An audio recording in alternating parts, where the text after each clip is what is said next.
Hello everyone, আসসালামু আলাইকুম। আমি তিত করলা দিয়ে মাছ রান্না করলাম। হ্যালো এভরিওয়ান, আমি চুলায় কড়াই বসিয়ে পরিমাণ মতো তেল দিয়ে দিলাম পেঁয়াজ কুচি। এটা একটু আমি ভেজে নেব। ভাজা হয়ে আসলে আমি অ্যাড করব পেঁয়াজ বাটা আর রসুন বাটা দিয়ে আমি একটু ভালো করে ভেজে নেব যাতে কাঁচা গন্ধটা চলে যায়।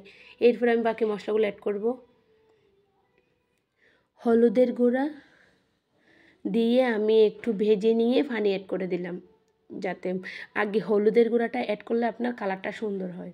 দিলাম ধনিয়ার গুঁড়া আর জিরার গুঁড়া দিয়ে আমি একটু দিলাম লাল মরিচের গুঁড়া 2 টেবিল চামচ দিয়ে ভালো করে নেড়ে চেড়ে হালকা আর একটু পানি অ্যাড করব। এবার একটু মশলাটা কষিয়ে নেব। কষানো শেষ, দিয়ে দিব করলা। এই করলাটা আমি সিদ্ধ করে রেখেছি আগে থেকে একটু হালকা লবণ দিয়ে। এবার দিয়ে দিব মাছ। এর হচ্ছে 2 ধরনের মাছ আছে এখানে, সামুদ্রিক দুটাই, একটা ফাইসা আর একটা হচ্ছে আইড়ি মাছ।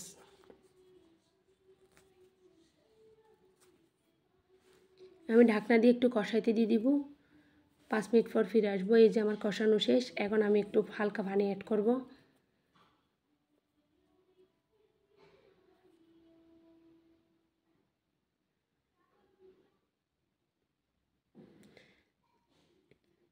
দিয়ে দিলাম ঝোল, দিয়ে আমি একটু ভালো করে কষিয়ে নিব।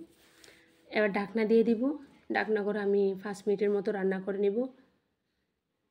5 মিনিট পর ফিরে আসবো।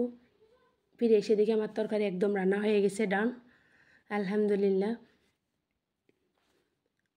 তরকারি কালারটা এত সুন্দর আসছে, মাশাআল্লাহ। আল্লাহ হাফেজ, আসসালামু আলাইকুম।